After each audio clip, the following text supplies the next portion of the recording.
રહેલા પ્રશ્નોમાં વિદ્યાર્થીઓ બાકી રહેલા પ્રશ્નોમાં સ્વાધ્યાય 1 માં જશું આપણે 8મા પ્રશ્નમાં કે જો ગણ x એ px ના શૂન્યેતર ગણ સાથે એનો સભ્ય છે px એટલે ઘાત ગણ yes અને px નો સંબંધ આપ્યો છે a રિલેશન b r ને રિલેશન કહેવાનું છે સંબંધ અને a અને b એ બંને આપણા માટે છે બે ગણો અને આપ્યું છે a ઉપગણ b તો ચકાસવા કીધું છે કે r ને સામ્ય સંબંધ છે કે નથી વિદ્યાર્થીઓ સામ્ય સંબંધ ક્યારે હોય એક એક સાથે એનું આવશે શું વિધેય પહેલું તો સ્વવાચક સંમિત અને બીજું આવશે પારંપરિકતા એટલે આપણે ચાલુ કરીએ પહેલું સ્વવાચક માટે નિયમ શું હતો a ઉપગણ b એટલે અહીંયા લખશું આપણે a રિલેશન a એટલે a ઉપગણ b ની જગ્યાએ a ઉપગણ a હા તે સત્ય છે કેમ કોઈ પણ ગણ પોતાનો ઉપગણ તો હોય જ એ તો પાકી વાત યસ લખવાનું પ્રત્યેક ગણ એ પોતાનો ઉપગણ હોય જ છે એટલા માટે તે સ્વવાચક છે સેકન્ડ જશું વિદ્યાર્થીઓ સંમિત નો સંબંધ a સંબંધ b તો a ઉપગણ b માટે b સંબંધ a b ઉપગણ a જે સત્ય નથી કેમ અને આપણે દાખલાથી સમજીએ દાખલા તરીકે જો મેં ગણ a લઈ લેમ કોઈ બી લેવાય 1 2 અને ગણ b લઈ લેમ 1 2 3 તમે જો a ઉપગણ b છે માટે 1 2 ગણ 1 2 3 પરંતુ આપણે આ તો નહીં કહી શકીએ ને 1 2 3 does not ઉપગણ 1 2 આનો ઉપગણ નથી એટલા માટે આ જે લખ્યું જે સત્ય છે એની જગ્યાએ લખશું આપણે સત્ય નથી વિદ્યાર્થી મિત્રો અહીંયા તમારે આ ઉદાહરણ લખવાનું અને માટે કહી શકાય કે r ને શું સંમિત સંબંધ નથી એટલે સ્વવાચકતા આવવાનું નથી સોરી સામ્યતા આવવાનું નથી તેમ છતાં પણ આપણે જોશું પારંપરિકતાનો સંબંધ a થી સંબંધ b જોઈશ પછી b થી સંબંધ કોઈ બીજો પણ લઈશ c તો a થી સંબંધ c સત્ય છે કે આપણે ચકાસવાનું છે કેટલું ઈઝી છે જો પહેલું a સંબંધ b a ઉપગણ b b સંબંધ c b ઉપગણ c તમે જ જોઈ લો એના બધા સભ્યો b માં છે b ના બધા સભ્યો c માં છે થઈ ગયું ને a ઉપગણ c માટે કહી શકાય કે a ઉપગણ b ઉપગણ c માટે a ઉપગણ c માટે a સંબંધ c જે પારંપરિકતા દર્શાવે છે વિદ્યાર્થી મિત્રો અહીંયા આપણે સંમિત ખાલી નથી આવી બાકી સ્વવાચક અને પારંપરિકતા તો આવ્યું જ જો આ પણ આવી જતે તો આપણે સામ્ય છે એવું કહેતે અહીંયા ફાઇનલી લખશું કે માટે r ને સામ્ય સંબંધ નથી એમ કરીને વિદ્યાર્થીઓ આપણે આ પ્રશ્ન અહીંયા પૂર્ણ કરી કેટલું ઈઝી છે તો નેક્સ્ટ વિદ્યાર્થી પ્રશ્ન આવે છે 9મો આ જ રીતે ગણ x એ શૂન્યેતર ગણ એટલે ખાલી ગણ નથી તેવો કોઈ px નો સભ્ય છે જ્યાં px શું છે એ આપણો ઘાતગણ છે x નો અને દ્વિક ક્રિયા આપી છે px ક્રોસ px એટલે ઘાતગણ ક્રોસ ઘાતગણ સાથે px અને a બાઇનરી b એ છે બીજા એક છે તો પૂછે છે અને સાબિત કરવા કહે છે કે બાઇનરી નો તટસ્થ ઘટક x છે અને એનો ઇન્વર્સ પણ px નો ઇન્વર્સ જેને આપણે વ્યસ્ત કહીએ તે પણ શું છે x બહુ ઈઝી છે વિદ્યાર્થીઓ પહેલા આપણે તટસ્થ ઘટક માટે જશું તો ધારો કે બાઇનરીનો તટસ્થ ઘટક x છે, એને આપણે e લઈએ. મેં તમને આ શીખવેલું છે e વર્ડ, એટલે a બાઇનરી e લખવું કે e બાઇનરી a લખવું, આન્સર શું આવશે? યસ, આન્સર આવશે a. e એ આપણા માટે એક તટસ્થ ઘટક છે. તેવું જ અહીંયા કે છે x એ બાઇનરી b સાથે આપણે લાવવાનું છે. યસ, અહીં e બરાબર x લેતા તમે જોઈ શકશો a બાઇનરી x આની સાથે મેચ કરી દો તો a છેદ x આવશે, અથવા x બાઇનરી a લેશું તો અહીંયા x છેદ a આવશે. પણ ઉત્તર શું આવવાનો? x એ શું છે? આપણા માટે તટસ્થ ઘટક. તટસ્થ ઘટકને તમે કોઈ પણ ઘટક સાથે મેચ કરી શકો. એ તટસ્થ ઘટક સાથે છે તે કરશો એટલે આન્સર શું આવશે તમારો? a. વિદ્યાર્થી મિત્રો, આ તમારું એક ગણતરી જે આવી. હવે આપણે એનું જશું ઇન્વર્સ માટે. જ્યાં વિદ્યાર્થીઓ આજે આપણું x છે એ આપણે તટસ્થ ઘટક કહી શકીએ, કારણ કે આપણને મૂળ વિધેય પાછું એ જ મળે છે. અહીંયા તટસ્થને તમે બે રીતે સમજી શકો, કાં તો ખાલી ગણ કાં તો યોગ ગણ. યસ વિદ્યાર્થીઓ, દાખલા તરીકે મેં તમને બતાવું, ગણ a સમજો કે 1 2 3 અને ગણ x આપણે લઈ લઈએ અહીંયા u એટલે સાર્વત્રિક ગણ. તો સાર્વત્રિક ગણ શું આવશે? 1 2 3 4 5 આવો કોઈ ગણ આવવાનો જે a આની અંદર હશે. તમે આનો છેદ કરી દો, a છેદ x એટલે a છેદ u, તમને એ જ મળશે. એટલે 1 2 3 મળવાનું. તે જ રીતે તમે x છેદ a કરશો તો x વાળો કોણ છે? u છે તે, તો પણ તો આન્સર વિદ્યાર્થી મિત્રો એ જ મળવાનો. અને બંનેમાં તમારા માટે u છે અને અહીંયા x છે, એ તમારા માટે શું આવશે? તટસ્થ ઘટક. હવે પૂછે છે એનો ઇન્વર્સ. તો ઇન્વર્સ માટે જોશું, ધારો કે તટસ્થ ઘટક નો અને બાઇનરી નો વ્યસ્ત ઘટક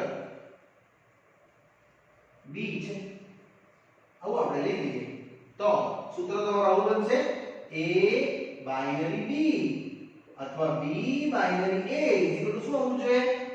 જો a ઇન્વર્સ હોય તો પોતે તટસ્થ ઘટક e આવવો જોઈએ, અથવા અહીંયા x આવશે. યસ, હવે એને વ્યસ્ત કરવા જશું.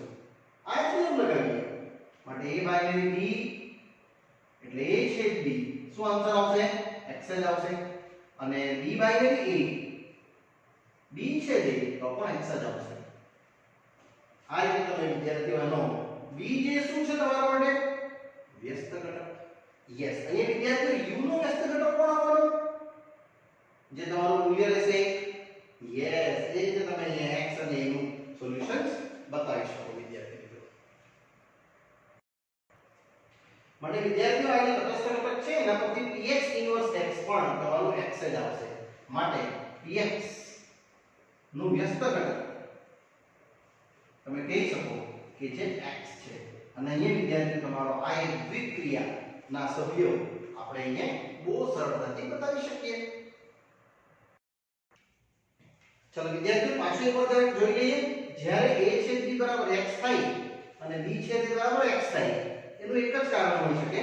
તમારે અહીં લખવું હોય તો એક લાઠીમાં લખી શકો છો કે જ્યાં a x અને b એ ત્રણે ત્રણ શું હશે? સેમ. વિદ્યાર્થીઓ સેમ હશે ત્યારે જ તમે એનો આ છેદગણ સાથે ઇક્વાલિટી બનાવી શકો, ત્યારે જ તમે એનો વ્યસ્ત ઘટક પણ શું લખી શકો? x. યસ, જે u છે. યસ વિદ્યાર્થીઓ, અહીંયા આપણો પ્રશ્ન 9 પૂરો થાય છે. હવે આપણે આગળ વધીએ 10મો પ્રશ્ન. તો નેક્સ્ટ વિદ્યાર્થી પ્રશ્ન આવે છે 10મો, બહુ જ મજાનો. વિધેય a આપ્યું છે ગણ 1 થી n સભ્યો અને વિધેય આપ્યું છે f a થી a પરના વ્યાપ્ત વિધેયોની સંખ્યા આપણે પૂછે છે. વિદ્યાર્થીઓ, વ્યાપ્ત ક્યારે બનતું હતું? જ્યારે એનો વિસ્તાર સહપ્રદેશ જેટલો થતો હતો ત્યારે આપણે વ્યાપ્ત જોતા હતા. વિદ્યાર્થીઓ, આમાં આપણે ગણ a આવી રીતે ઉલ્લેખ કરી દઈએ 1 2 3 4 થી લઈને n, અને આમાં પણ એવું છે 1 2 3 4 થી લઈને n. આપણે આ વખતે આ રીતે જોવાનું છે. આમ કારણ આપણે વ્યાપ્ત બતાવવાનું છે એટલે આને રિવર્સ તરીકે તમે જોશો તો તમને એ બતાવશે કે a ક્રોસ a ના જે સભ્યો છે તમારા a થી a ના સભ્યમાં આ જે તમારું વિધેય બનાવ્યું છે તેમાં કુલ વ્યાપ્ત વિધેયો આવી રીતે મળશે. એટલે કે આપણા કેટલા સભ્યો n. ત્યારબાદ એક વિધેય ઊંચું કરવાનું આના માટે, કારણ કે તમે એક ગણતરીનો લઈ લીધો, પછી આવશે કેટલું n 1. પાછો એક ઓછો કરશું એટલે n 2. એવું ચાલ્યા જ કરશે વિદ્યાર્થી મિત્રો. ક્યાં સુધી? 3 2 1. અને આ કશું નથી, એ એક્ચ્યુઅલી 1 2 3 થી લઈને n 2 n 1 અને n આમ લખ્યું છે, એને તમે વિદ્યાર્થી મિત્રો n ફેક્ટોરિયલ કહી શકો. આટલા તમારા વ્યાપ્ત વિધેય બનશે. અને જે તમને એક એક વિધેય પૂછતો ને તમે આમ સમજાવતે તો બી આન્સર તો તે જ આવવાનો છે. ચલો નેક્સ્ટ પ્રશ્ન આવે છે વિદ્યાર્થીઓ એકદમ મજાનો. વિધેય f આપ્યું છે s → t પર અને s ગણ આપ્યા છે abc, b આપ્યા છે 1 2 3. તો પહેલો અને બીજા બે વિધેય માટે આપણે મેળવવાનું છે f ઇન્વર્સ. શક્ય હોય તો મેળવો. કેમ કીધું શક્ય હોય તો વિદ્યાર્થીઓ? કારણ કે એક એક અને વ્યાપ્ત ચકાસવું જરૂરી રહેશે, ત્યારબાદ આપણે એને વ્યસ્તમાં લખી શકીએ. તો આપણું ગણ માટે પહેલું જે છે વિધેય તે a3 b2 અને c1. આમાં આપણે પહેલું ચકાસીએ આ એક એક છે. તો હા આ એ આપણી આકૃતિ ગણ s થી ગણ t જેમાં a થી c અહીંયા 1 2 3 તમે જોઈ લો. a થી 3 b થી 2 અને c થી 1 બધા એકમ ઘટક છે. અને એનો વિસ્તાર પણ તમે જુઓ તો પાક્કું એ સહપ્રદેશ જેટલું થાય છે. એટલે વિદ્યાર્થીએ લખવાનું કે fa1 સોરી fa3 છે, મારી મિસ્ટેક થાય છે. f of b 2 અને f of c 1 માટે f એ એક એક વિધેય છે. તથા વિદ્યાર્થી મિત્રો વિસ્તાર જો કેટલો તમે કાઢ્યો તો વિસ્તાર આવ્યો 1 2 3 છે, જે કોના બરાબર છે? સહપ્રદેશ બરાબર. માટે પાક્કું તે વ્યાપ્ત છે. વિદ્યાર્થીઓ વ્યાપ્ત આવી ગયું, એક એક આવી ગયું. માટે તમારું f ઇન્વર્સ ક્યાંથી ક્યાં જશે? t ટેન્ડ્સ ટુ s શક્ય છે. અને એ શક્ય તમે તરત જ લખી દેશો. f ઇન્વર્સ નું વિધેય વિદ્યાર્થી તમે આ રીતે ઇન્ડિકેટ કરી શકો. કેટલું? અહીંયા કેપિટલ F લખી આવે હે ને. યસ, આ આવશે એનો રિવર્સ આન્સર 3a 2b અને 1c. અહીંયા આપણો પહેલો ક્વેશ્ચન પૂરો થાય વિદ્યાર્થી. હવે બીજું વિધેય સેકન્ડ અને બે બતાવવાનું છે.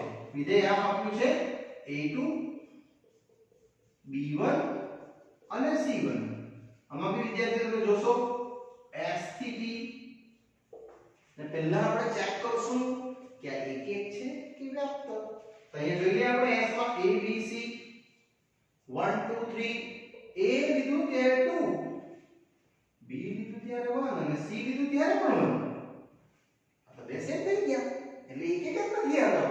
યસ, અહીંયા તમે લખી શકો fb1 તથા fc પણ 1. માટે fb બરાબર fc. પરંતુ b અને c તો સેમ છે જ નહીં. માટે આ વિદ્યાર્થી વિધેયોના એક એક નથી. માટે તે એક એક વિધેય નથી.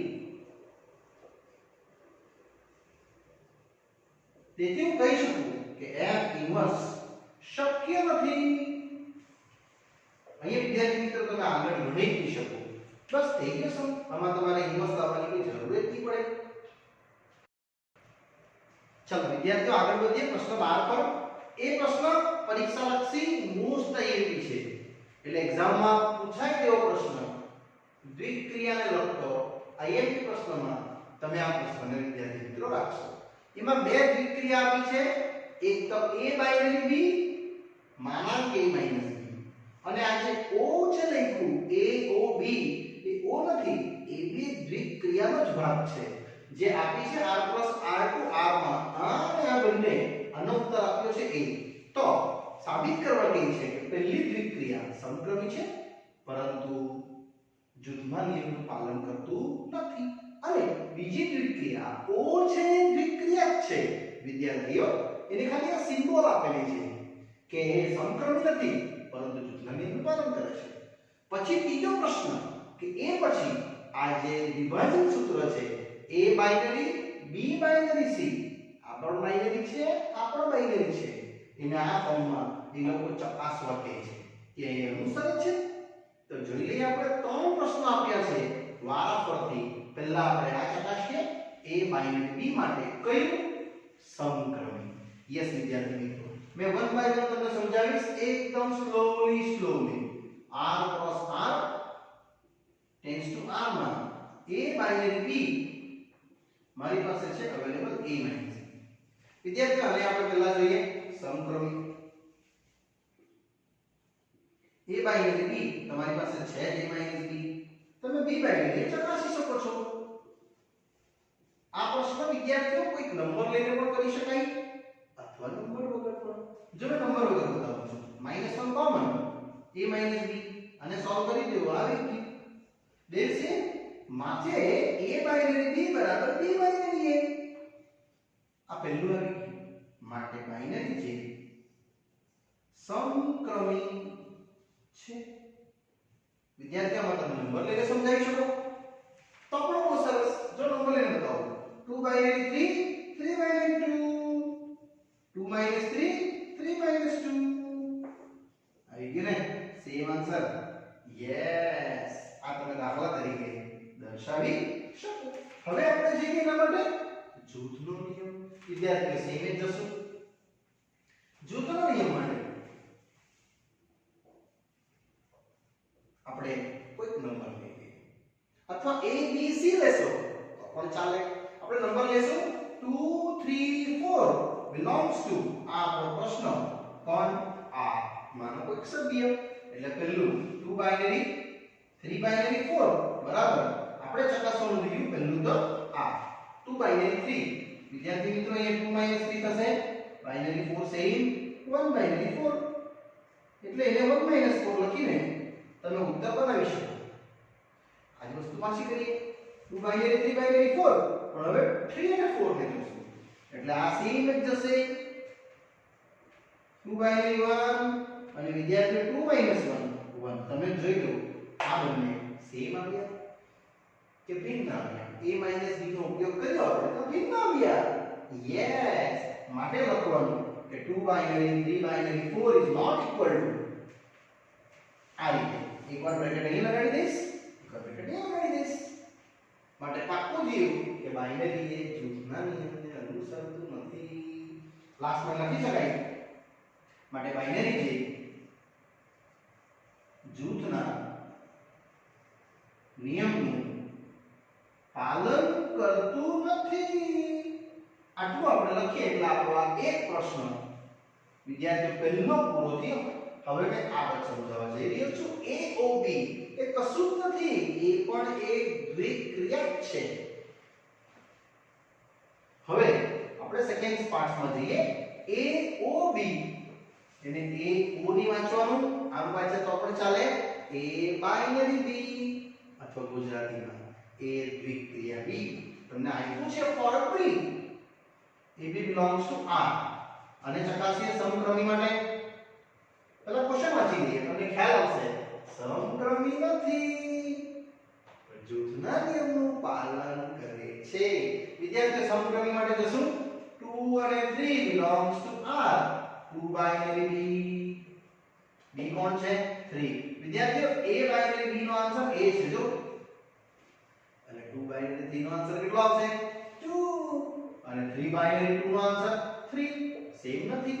અને 2 binary 3 is not equal to 3 binary 2. તમે અહીંયા 203 ની વાંચતા. આ o નથી, આ દ્વિક્રિયા છે, આ શૂન્ય નથી. માટે બાઇનરી એ સમક્રમી નથી. હવે આપણે જૂથનો નિયમ લઈએ. વિદ્યાર્થીઓ જૂથનો નિયમ માટે 3 નંબર લેશું. યસ, અથવા નંબર વગર સમજીએ. આ તમને નંબર વગર સમજાવું છું જો, અથવા નંબરથી સમજાવું જે ઈચ્છા હોય તમે બંને લખી શકો.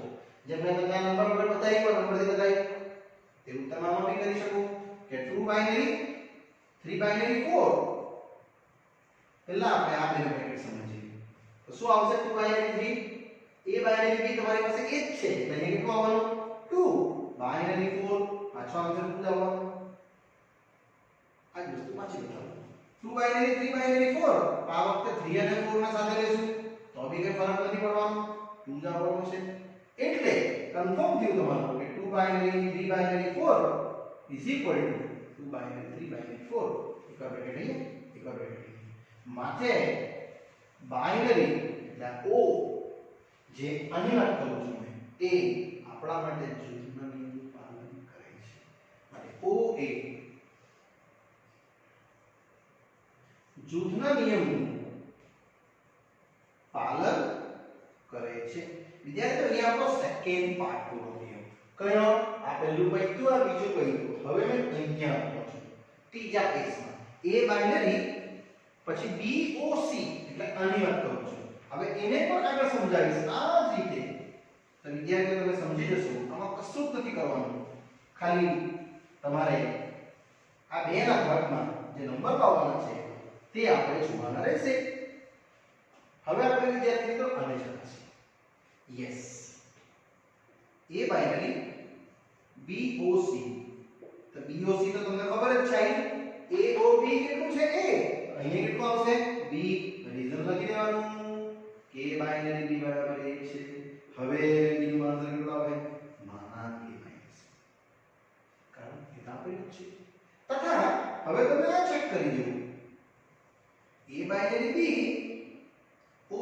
a બાઇનરી c તો a બાઇનરી b કેટલું છે a minus b o a minus c અને આ બેમાં o એટલે i માં આ બેમાં મોટું મીન્સ આન્સર કયો આવ્યો પેલો કે a એટલે પહેલું પદ આવ્યું અહીંયા પહેલું પદ કયું છે a માઈનસ b તો છે માટે આપણે કહી શકાય કે વિભાજનના નિયમને અનુસરે છે કે નહીં એ આપણે સાબિત કરી શક્યા અને તેથી વિદ્યાર્થીઓ અહીંયા આપણા ઉત્તર અહીંયા આ અને આ બંને શું લખી શકીએ સમાન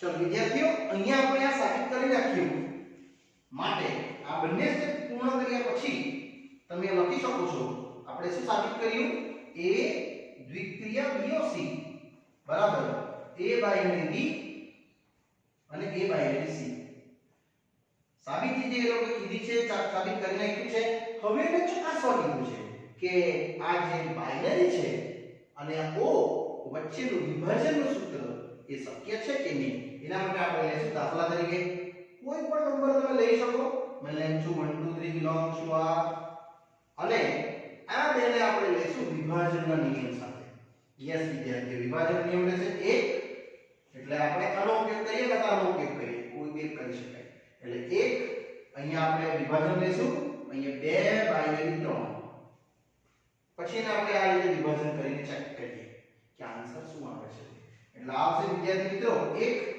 બાઇનરી 2 બાઇનરી શું આવશે એનું વેલ્યુ છે આપણે 2 અને 1 બાઇનરી 2 એટલે આ શેપમાં જશે 1 2 ઉત્તર આવશે 1 હવે આને તમે વિભાજન સૂત્રમાં મૂકો અહીંયા એટલે અહીંયા રહેશે તમારો ડાબી બાજુ વિદ્યાર્થી મિત્રો અહીંયા રહેશે જમણી બાજુ અહીંયા લખાશે 1 બાઇનરી 2 અને આ પણ બાઇનરી 1 બાઇનરી 3 હવે 1 બાઇનરી 2 ગણી જોઈએ તો 1 2 o 1 3 કેમ આ બાઇનરી સિમ્બોલ સાથે તમને આપવામાં આવ્યું છે a b આનો ઉત્તર આવશે 1 o આ કેટલો આવશે 2 અને આ રીતે વિદ્યાર્થીઓ તમારે જોવા જશે તો આ જે નંબર આવવાનો તમારો 1 o 2 એ ટોટલ રહેશે કેટલો સોરી એ 1 રહેશે આન્સર 1 2 સોરી 2 જ રહેશે એટલે આન્સર 1 આવશે કારણ કે 1 2 તમારા માટે એ છે યસ ચલો વિદ્યાર્થીઓ એટલે આ રીતે સમાન આવ્યા એટલે તમારા માટે જે આ વિધેય બન્યું કે 1 binary 2 binary 3 is equal to કેટલું 1 બાઇનરી 2 અને o 1 બાઇનરી 3 વિદ્યાર્થી મિત્રો અહીંયા આપણે સેટિસ્ફાઈ નથી થવાનું હજુ આ જ પાછું વિભાજન એક સેકન્ડ રીતે પણ આપણે કરી જોઈએ અને પછી ડિસિઝન લઈએ કે આ વિભાજનના નિયમને અનુસરે છે કે નથી અનુસરતું એટલે આ જ પાછું બતાવું છું a બાઇનરી 2 0 3 છે તેની જગ્યાએ આપણે હવે આ લઈએ આને ખાલી ચેન્જ કરું છું 1 O 2 બાઇનરી 3 આ હવે આપણે O ને બાઇનરી સાથે ચકાસતા છે પહેલા મેં તમને બાઇનરી આ જે સ્ટાર વાળું છે તેની સાથે O ચકાઈશું વિદ્યાર્થીઓ આ આવશે 2 બાઇનરી 3 આ જોજો કેટલું મૂલ્ય આવશે એનું 2 - 3 એટલે 1 બાઇનરી આ કેટલું આવવાનું 1 જ આવવાનું ને એને ચકાસો તો આની સાથે A O B કેટલું છે A એટલે અહીંયા તો 1 આવવાનું છે યસ હવે આ ચકાસો આનું વિભાજનનું સૂત્ર આના છે કેટલું આવશે AO2 બાઇનરી AO3 આ આવશે તમારું AO2 AOB સાથે A આવે છે એટલે એ તો તમારું 1 જ આવવાનું બાઇનરી આપણો 1 આવશે અને બનાવવાનું કીધું તો તમારું ઉત્તર જો આ વખતે ભિન્ન આવે છે આપણે સેમ નથી આવ્યા એટલે 1O2 binary 3 is not equal to 1O2 binary 1O3 finally વિદ્યાર્થીઓ ચકાસવા કીધું છે તેમાં આપણે રિઝલ્ટ લખશું કે આ વિભાજનના નિયમને અનુસરતું નથી કારણ કે એક વખત અનુસરે છે બાઇનરી સાથે O નું બાઇનરી અને પેલામાં O અને બાઇનરી અનુસરતું નથી માટે લાસ્ટમાં લખશું કે માટે O તથા આ જે સ્ટાર વાળું છે તે બંને પરસ્પર વિભાજન ના નિયમને અનુસરતું નથી આ રીતે વિદ્યાર્થીઓ આપણે આ પ્રશ્નને એકદમ ઈઝીલી હેન્ડલિંગ કરી શકીએ સો વિદ્યાર્થીઓ આ પ્રશ્ન પૂર્ણ થયા બાદ ક્વેશ્ચન નંબર 12 આપણે અહીંયા પાઠ પૂર્ણ કરીએ છીએ વિદ્યાર્થી મિત્રો અને આગળના જે બાકી કેટલા પ્રશ્નો રહેશે તે આપણે નેક્સ્ટ પાર્ટ્સમાં અભ્યાસ કરીશું ઓકે ત્યાં સુધી રજા આપશો બાય બાય